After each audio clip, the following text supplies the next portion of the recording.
Hello, कैसे हो आप लोग। उम्मीद करते हैं अच्छे होंगे। तो आज हम आप लोग के लिए लेके आए हैं हाइट एंड डिस्टेंस चैप्टर का ही class 10th exercise 9.1 NCERT book का क्वेश्चन नंबर 10। क्वेश्चन नंबर 10 से पहले का जो भी क्वेश्चन था वो हमने अपने पिछले वीडियो सब में क्लियर कर दिया है, जो कि हमें उम्मीद है आप लोग को समझ में भी आ गया होगा। अगर कोई दिक्कत हो तो हमें कमेंट करके जरूर बताइएगा। तो आज हम लोग चलते हैं क्वेश्चन नंबर 10 की ओर, ठीक है। अब हमें उम्मीद है कि आप लोग को ये समझ में अच्छी तरह से आ रहा होगा कि कितना इजी चैप्टर है हाइट एंड डिस्टेंस। बहुत सारे बच्चों को है जो हाइट एंड डिस्टेंस समझने में थोड़ा सा प्रॉब्लम होता है, लेकिन रियल में अगर आप वो मेरे वीडियो को देखेंगे या बनाने का प्रैक्टिस करेंगे तो बहुत ईजी चैप्टर हो जाता है हाइट एंड डिस्टेंस, ठीक है। तो चलिए अब आज के प्रश्न को देखते हैं। एक 80 मीटर चौड़ी सड़क के दोनों ओर आमने सामने समान लंबाई वाले खंभे लगे हुए हैं, ठीक है। एक रोड है 80 मीटर का, जिसके दोनों साइड जो है खंबा लगा हुआ है। खंबा का लंबाई जो है दोनों बराबर है। इन दोनों खंबे के बीच के सड़क के एक बिंदु से खंभों के शिखर का उन्नयन कोण एक 60 डिग्री है, एक 30 डिग्री है। खंभों की ऊंचाई निकालें और खंभों की बीच की दूरी ज्ञात करें। पहले जैसे जैसे प्रश्न बोल रहा है वैसे वैसे हम क्या करेंगे, हम लोग पहले चित्र को बना लेते हैं। तो चलिए करते हैं इसका हल बनाना स्टार्ट। तो है कि एक 80 मीटर चौड़ी सड़क है, तो ये बनाया मैंने एक सड़क, ठीक है। तो सड़क बना के इसका हम चौड़ाई लिख दिए 80 मीटर। अब दोनों ओर समान लंबाई वाले दो खंबे लगे हुए हैं। तो चलिए हमने बनाया ये एक खंबा और ये बनाया दूसरा खंबा, ठीक है। दोनों का हाइट जो है वो बराबर है। दोनों खंभों के बीच सड़क के एक बिंदु, ये सड़क है मान लेते हैं यहाँ पे।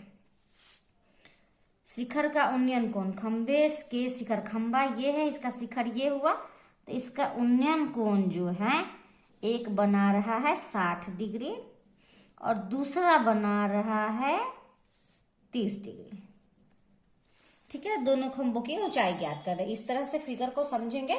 खंबा का ऊंचाई दोनों का समान है। आप हमने यहाँ 60 रखा है, इसमें 30 रखा है। आप मान को उल्टा पुल्टा भी कर सकते हो, यहाँ भी 60 रख सकते हो, यहाँ भी 30 रखते हो, कोई दिक्कत नहीं होगा, ठीक है।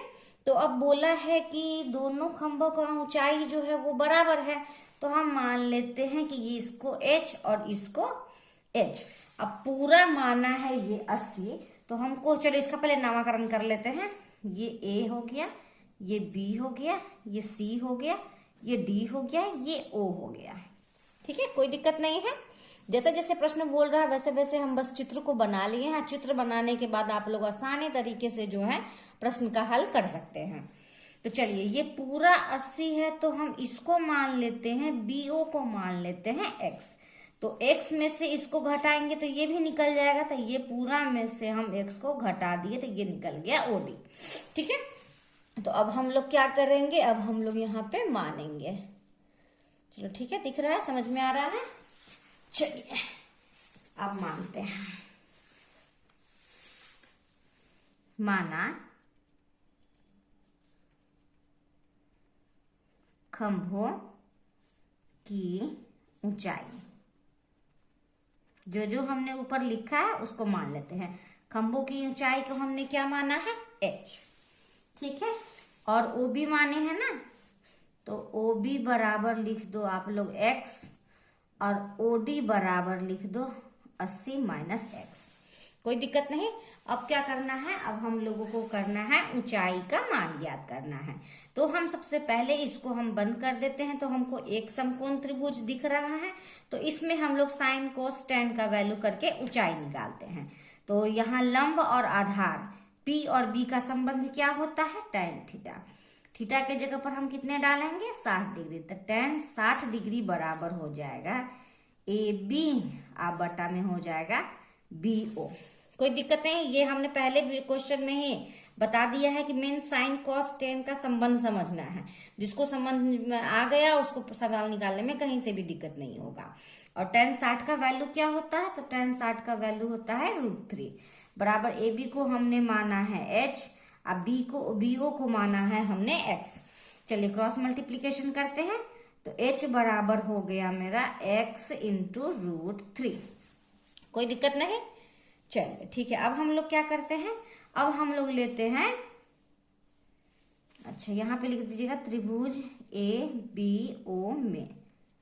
अब हम लोग लेते हैं त्रिभुज COD में। ऐसे लिखने से होता है कि पता चल रहा है, पहले हम इस त्रिभुज का निकाले हैं, हम इस त्रिभुज का निकाले हैं, तो इसमें भी तो tan ही लेंगे। तो इसमें क्या लेंगे, tan लेंगे 30 डिग्री बराबर हो जाएगा मेरा CD, अब बटा में हो जाएगा OD। कोई दिक्कत नहीं। तो tan 30 का वैल्यू होता है 1/√3। CD के जगह पे हमने डाला h और इसके जगह पे हमने डाला 80 माइनस x। ठीक है, क्रॉस मल्टीप्लीकेशन करो तो h इंटू √3 बराबर में हो गया 80 माइनस √3। ये हो गया, हाँ समीकरण 1 लिख सकते हैं। यहाँ पर हमने h का वैल्यू निकाला है, ठीक है, दिख रहा है। तो अब क्या करेंगे हम लोग कि h का मान समीकरण 1 में डालने पर, h का मान समीकरण 1 में डालने पर, चलिए अब h की जगह पे हम क्या डाल सकते हैं, x इंटू √3। ध्यान से समझिएगा, h की जगह पे हमने डाला है x √3 इंटू √3 का √3 बराबर में हो गया 80 माइनस x। कोई दिक्कत नहीं। तो चलिए x √3 को √3 से गुना करेंगे तो क्या हो जाएगा, √3 का स्क्वायर, इधर हो जाएगा 80 माइनस x। ठीक है, समझ में आ रहा है।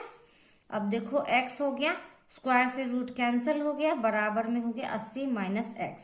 ये हो गया 3x बराबर 80 माइनस x। ठीक है, अब देखो जाति मिला लेते हैं, 3x इस x को इधर ले आते हैं, ये माइनस में इधर आएगा तो क्या हो जाएगा, प्लस में हो जाएगा। 3 1 हो गया, 4x बराबर हो गया 80। तो x बराबर क्या निकल गया, 80 या बटा में 4, 4 दूनी 8, तो x बराबर हो गया 20। x बराबर क्या निकल गया, 20। लेकिन हमको क्या करना है, हमको तो h का मान निकालना है। तो चलिए अब खंबे की यहाँ पे लिखते हैं। ठीक है, खंबे की ऊंचाई। तो खंबे की ऊंचाई देखो, हमने यहाँ जो h निकाला था, हमने जो यहाँ h इस यही ना हमको निकालना है, तो हम h बराबर हमने निकाला था x इंटू √3, ये निकाले थे।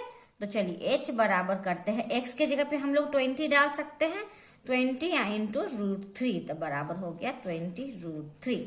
तो खंबे की ऊंचाई क्या हो गया, खंबे की ऊंचाई हो गया मेरा 20√3। ठीक है, आई होप आपको समझ में आ रहा होगा।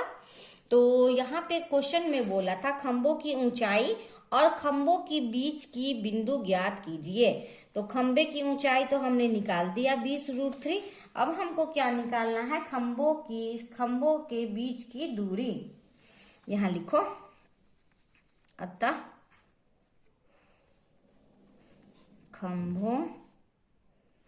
खंभों से बिंदु की दूरी निकालते हैं। चलिए, तो पहले दूरी तो देखो यहाँ BO दिया है, BO को हमने माना है x का मान हमने निकाल दिया 20। कोई दिक्कत नहीं। अब निकालते हैं OD को हमने निकाला है, माना है 80 माइनस x। तो 80 का 80 हो गया, x के जगह पे हमने डाल दिया 20, तो ये हो गया 60। तो बिंदु की दूरी क्या हो गया, एक हो गया 20 मीटर और एक हो गया 60 मीटर। कोई दिक्कत। तो चलिए इस प्रकार से जो है आपका प्रश्न 10 का हल समाप्त हो गया है।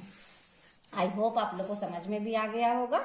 बहुत ही आसान प्रश्न था, बस जैसे जैसे प्रश्न बोला है वैसे हमने उसका चित्र बनाया, चित्र बना के जो tan पे आ रहा था, tan का मान डाल के हमने प्रश्न को हल कर दिया। ठीक है, तो इस प्रकार से मेरा क्वेश्चन नंबर 10 कंप्लीट हो चुका है और हमें उम्मीद है कि आप लोग को अच्छे से समझ में भी आ रहा गया होगा। तो प्लीज़ मेरे क्वेश्चन जो बनाने का तरीका को आप लोग देखिए और बनाइए। नहीं बनाने से, क्वेश्चन बस देखने से नहीं होगा। मैथ है तो उसका प्रैक्टिस करना पड़ता है, इसलिए क्वेश्चन को, मेरा वीडियो को देखिए, अब प्रश्न को बनाइए। तो चलिए, अगर आपको मेरा बताया हुआ तरीका अगर आपको पसंद आ रहा होगा तो प्लीज़ मेरे चैनल को लाइक कीजिए, सब्सक्राइब कीजिए और जितने ज़्यादा से ज़्यादा हो सकता है अपने दोस्तों के साथ शेयर कीजिए। अगर पहली बार आप मेरे वीडियो को देख रहे हैं तो प्लीज़ बेल आइकन दबाना ना भूलिएगा, ताकि कोई वीडियो हम डालें तो सबसे पहले आपको नोटिफिकेशन मिल जाए। तो चलिए, अब नेक्स्ट क्वेश्चन मिलते हैं हम नेक्स्ट वीडियो में। धन्यवाद।